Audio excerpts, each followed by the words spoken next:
to NocBro Nation. Welcome back, guys. Jarrell here.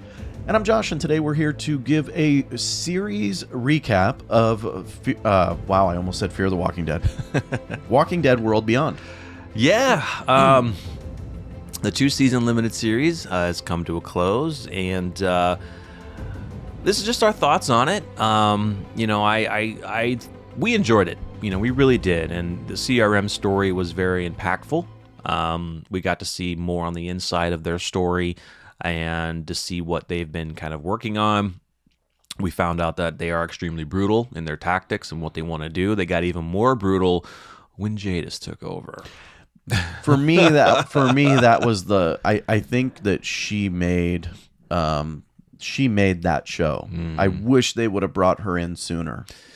Don't get me wrong, the timing was perfect. I think the timing was best. But that was my favorite part, bringing Jadis in. Doesn't that kind of suck though? Like, not suck, but it the best part that we think was World Beyond, and I think a lot of people could agree, was like with Jadis, and it kind of sucks because it's like, well, it's bringing in a different Walking Dead character to make a different show better. Well, it's here's not great. Here's another thing I was going to say is Huck's storyline, and Huck was also another thing that I really enjoyed. We liked her from the start. When we learned that she was Elizabeth Kublek's daughter, we were like, holy shit, she's a mole. But we actually, not too long after we found that out, we did a video talking that I think that she's going to have a redemption arc. I think that she's going to find out everything that her mom is doing, everything bad that she's doing, and she's going to help these kids, and that's exactly what she did. Yeah. And we were right on the nose with that. And I love the story. She was torn because her mother put her through so much shit. Like when we saw what she had to do to get into Omaha, breaking her arm, like her own mother making her do this. Like, she knew the relationship with her mother wasn't great, but she did it for the cause. And she was pretty much all in with CRM, but over time with these kids and with Felix, and she's learning that it's not about killing everyone. But we also see the difference between her and Jadis. Huck was all in. Jennifer was all in, but she didn't know the entire story of what CRM was doing. Exactly. Then you have Jadis, who's all in and knows exactly what CRM is doing. Exactly. So you see that difference between good and evil when it comes to someone or some people that are in the CRM military. So I really enjoyed that. I really enjoyed Silas's or the end of Silas's story as well. Yeah, it was really good. That's a good theory video to talk about. Is what is Silas's goal now? I mean, he's risen up the ranks. He's got a CRM uniform. Is he still playing the part? But I think Jadis is on to him. I think Jadis knows kind of what he's trying to do. But she's playing the part to be like, you're going to be my test subject. Basically, you're working with me. Here's the key. I agree with you. I think she knows exactly what he's doing. He's trying to do. But I think she's convinced that she can change him. Yeah. And turn him into what she is.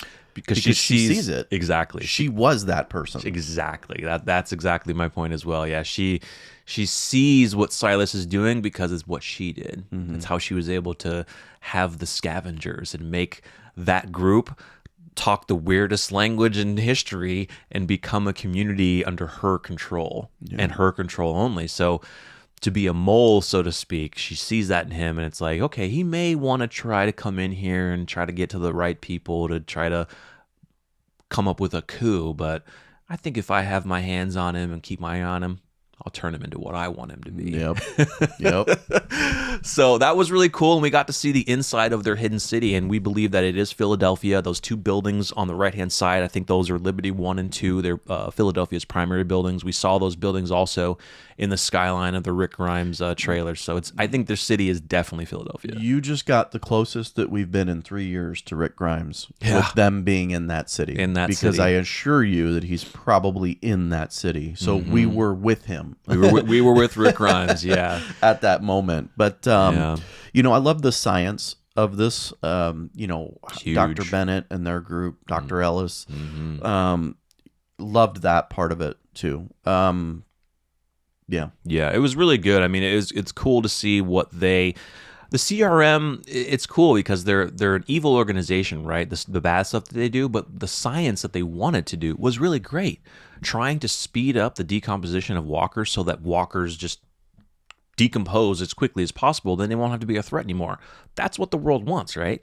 But it's just the other aspect of it, of needing test subjects and wiping out 110,000 people to do that.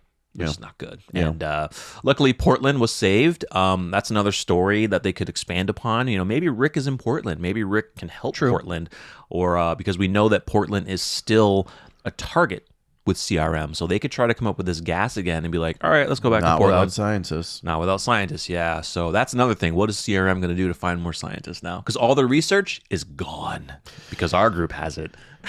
Yeah, and where is the civilian government? That's another good question. That's another thing. So we know that CRM is in Philadelphia. I think they're probably in the hidden city too.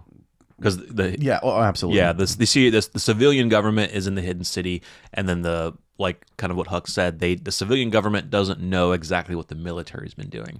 That's a bad way to run. Yeah, and that's why Beale stopped their transition, because after 10 years, the military was supposed to give power back to the civilian government, and Beale stopped that. They didn't really hit that home though. They didn't. It was in the newspaper. Like I told you about it, and you're like, what? I didn't catch that. Exactly.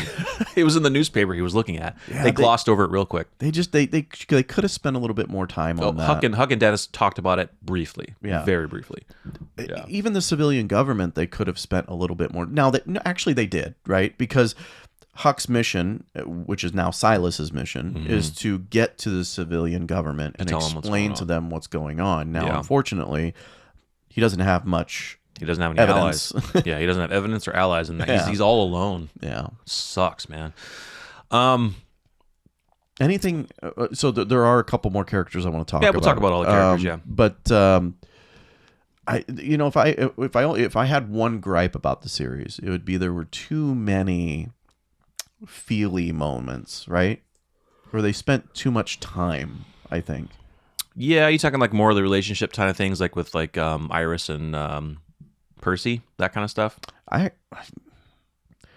loved Percy as a character, and that's another one that I wanted to talk about. But I don't know, just like we get some action and then we break for 5 minutes on a monologue between two characters on their feelings. That was probably more. that was more in the first season. I think there were a lot. There were some in this too. I get you need to build the story. Yeah, I think the reason they were doing that is because they have to build character. Not just the character, but they have to build some type of emotion with the characters. You have to feel something. So like if they have something bad happen to them, a loss, you feel it in their grief and stuff like that. So I get it. Especially with the stuff at the end with Percy. I mean, them talking about having a life together and then Percy dies, that hit hard. That did hit hard. It hit hard. I don't know. Maybe it's just the fact that they only had 2 seasons to do it, and that's the way they had it formatted. Maybe it was just that's the limitations of something like this, is that they can't expand the story the way we would want them to. Like Walking Dead has had so much time to give you character plots and stories and expand.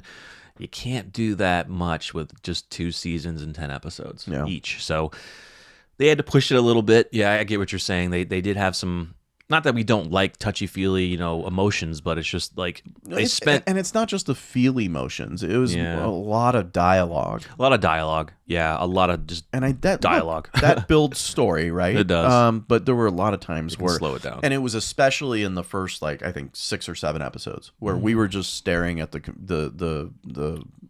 TV and just no reaction, right? Yeah, there was a ton of dialogue in the first season. Like you're just sitting there just listening, like okay. And there needed to be. They had so I guess maybe I shouldn't gripe about that. But characters I thought were really good. Elton, another good one. Loved Elton so much to the end. I loved his narration in the last episode too. What he said at the end about I wish I had the text, but basically about these things that we go through every day, these memories that we have. That's a life, and him thinking that he was going to die at first, and just Elton was such a great character. It sucked that he got bit, and we were like, I think I've said it, I don't know how many times, 10 times in the reaction, cut your arm off. And then it turns out that he was cool. He survived, and he has another left arm taken from The Walking Dead. But I wish I had more. I kind of wanted a little bit more with his character, a little bit. He kind of took I wouldn't say a back seat when they got to the perimeter, but he's kind of like in the background a little bit. And that was kind of the limitation that we talk about with all these characters. And the one thing I didn't like was all of our characters were not together until like the last 2 episodes of the series. I didn't like that. Yeah. Bringing them back together a little bit sooner would have made the story better, but I get what they had to do to kind of formulate the plan to then get everyone back. I think if it were a bigger show, they probably would have had a lot more time to iron that out, or to begin that. I think that for me, the show really kicked off the last 3 episodes of the first season. Yeah, for sure. The bog, that was kind of Yeah, it's lame. Yeah, we thought it was a connection, with Fear, with the tapes and Al, but but Hope and Iris, those 2 phenomenal characters. I think Hope was a little bit more edgy, and she kind of regressed just a little bit in her story. Iris kind of started out not as strong, but then became a lot stronger in the end. I liked Hope more than Iris. Really? Yeah. Why? Because of the science piece of it? The science, for me, like Hope, Iris's character, I did like the sheer ruthlessness of her towards the end. Like that was cool. Yeah. But yeah, I don't know. Was it because she was bogged down with Percy and Hope didn't really have a relationship? No. I guess I didn't really see it as her. I don't know. Maybe, I don't know. I struggled with her character. Like gotcha. just like I don't think that she would have survived, right? Oh, gotcha. Yeah. Like, wasn't she going to go on her own? Well, she was going. Well, she with the group, right? The group with Portland, yeah. With I forgot her name now, but the leader of the perimeter, her group was going with her. So I don't know. I kind of see where Hope, because she didn't have any. Not to say that you can't, fall in love and have entanglements. Hope didn't have that. Iris did with Percy, and you can kind of see. With Percy, she kind of, her vision got kind of a little clouded just because she was falling in love. Not to say that's a bad thing, but I did like that. I liked it just because of Percy. Percy was a good character. Percy brought a lot of perspective to Iris, and it was sad when he died because they were talking about having a life together after this, and that's kind of what they really wanted, was to stop the CRM from killing thousands of people and be able to live and not be scared that the CRM is choosing the lives they want to have lived or whatever. But so you knew that was coming. Which part? Percy. You knew. Soon as you started talking about a front yard and a picket fence. It doesn't really work well when you start talking that life in the Walking Dead universe. As soon as you talk about your future, you're gone. Yeah, and then it happened again with Dennis and Jennifer. So, but yeah. No, but I guess I shouldn't say that I don't know. I didn't really connect well with that character. That's the thing, is with this limited series, you have to try to connect with these characters to have any type of fan emotion of if a character dies, if they're hurt, if they're having issues. And it can be tough when you have so many thrown in at once and you're jumping around to different stories. Who do you connect with the most? Yeah, and, maybe it was because she was carrying that damn dinosaur thing around. He will never give that up, man. If he ever sees a Walking Dead show with somebody with a dinosaur bone, he's going to lose his mind. I hated it. Look, I'll say it again. It wasn't the fact that it was a dinosaur fossil, okay? Completely agree. It was the goddamn string that was tied around that. No way that's holding. That's hilarious. Who else? The characters, I love Felix and Will. Strong characters. Strong characters. Yeah, absolutely.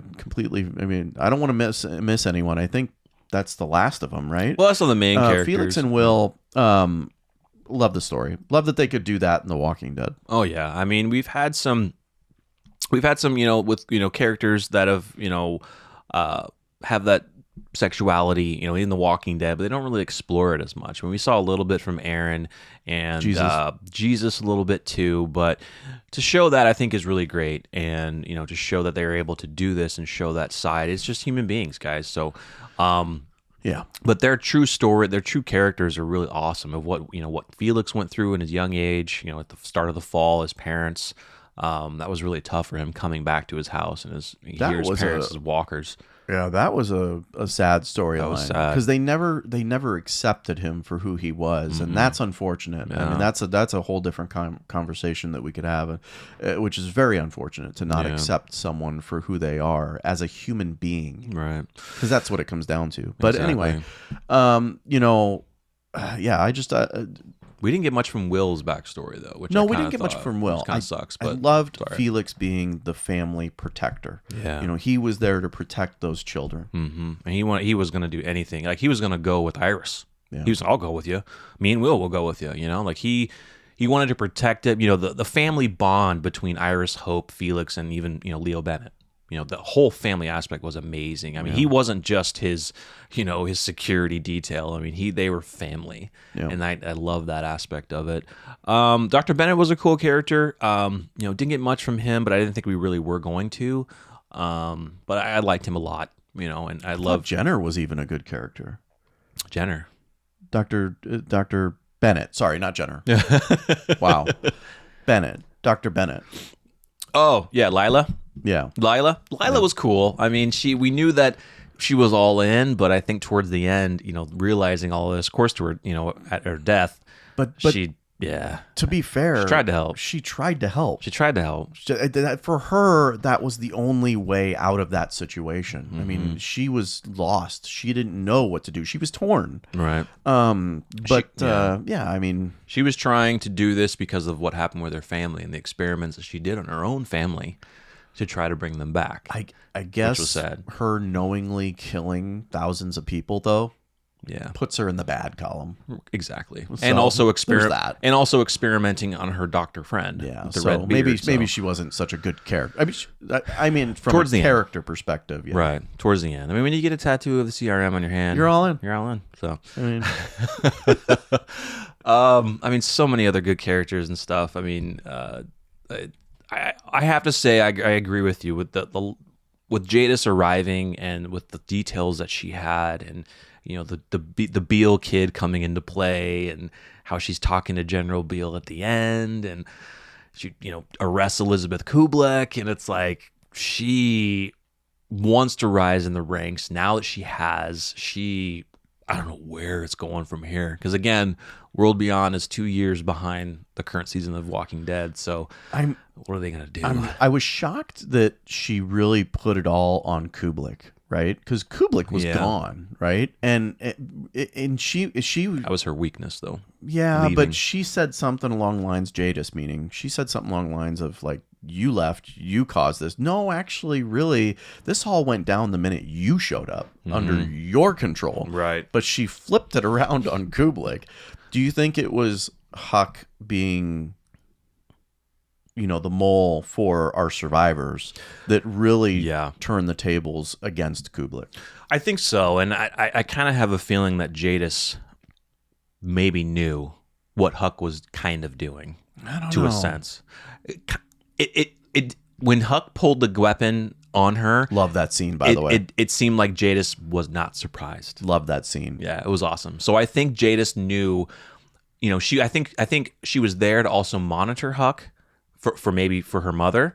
But once she kind of found out what Jennifer was doing, kind of leading, putting things behind, making sure that our group was, able to get away with things and still playing the part. I mean, Jennifer played an amazing job playing the part, but I still think Jadis had a sense of what was going on. And by the time she pulled that gun on Jadis was like, yeah, I knew what you were doing. Like, and that's why she goes back and takes her mother, is because she feels like her mother couldn't see that. Yeah. Her mother was weak and couldn't see what her own daughter was doing. So she decided to leave.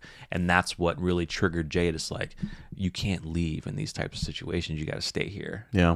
So. Can we talk about the beer bottle balloon moment?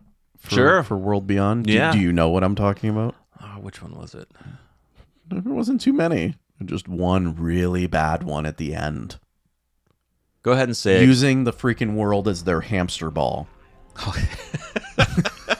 Silas and Elton. Yes. That was ridiculous. I'm sorry. For those of you that may not know what I'm talking about, as in the beer bottle balloon moment, I'll show it on the screen. Fear the Walking Dead deciding to put in a hot air balloon as a beer bottle to save the day. Strand and Charlie finally concoct a plan to get to Morgan and the gang. It's, and I'm not making this up, with a hot air balloon in the shape of a beer bottle. Oh man, this is how we live. But this is Fear the Walking Dead, not fun, whimsical trips in a beer balloon, so they run out of balloon fuel and crash into a radioactive area. I'm not buying the fact that, Silas and Elton got in as a couple hamsters and rode this freaking thing all the way to safety. That's my thing. How did they get it off? I don't know. Because wouldn't you think they would have welded that thing on there? Exactly. Like, otherwise anyone could just push that thing down. Did they just kick it? Did they find a Jeep to hit it and run? Like, if you had a Jeep, why wouldn't you just take the Jeep and, like, that's my biggest question. How did they get it off? They didn't. That's the thing. They did not.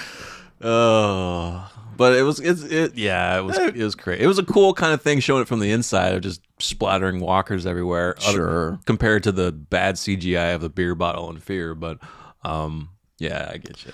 No, it was fun, guys. It was cool. Overall, the series, I thought it was good. I loved the details about CRM, and I think, honestly, most of us watched this show for that CRM storyline.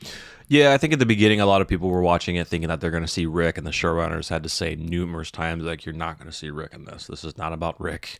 This is about the story of these kids and, living behind closed doors and learning about the world, and then getting more insights of CRM, which eventually we'll get more with Rick. But I do feel that you could see the story limitations that they had. They just, because of time and what this series is, they just couldn't expand it, and you really could see it in certain scenes where they just cut it off, moved on, and you're like, come on, like, why can't we get more info on this? This show, to me, was a way to expand the universe. Yeah. And that's what it is. Like they had this show for a reason, and it's because, there's stuff coming up, I think. Whether it's the Rick movies or whether it's something else, like, they want to take this story somewhere else and expand the world and continue the world. Like, look, we've been in the apocalypse for some time now. Now it's time to recover, and there's bad people out here that are part of that recovery. And how does the world deal with that, or how does the United States at least deal with that? Exactly.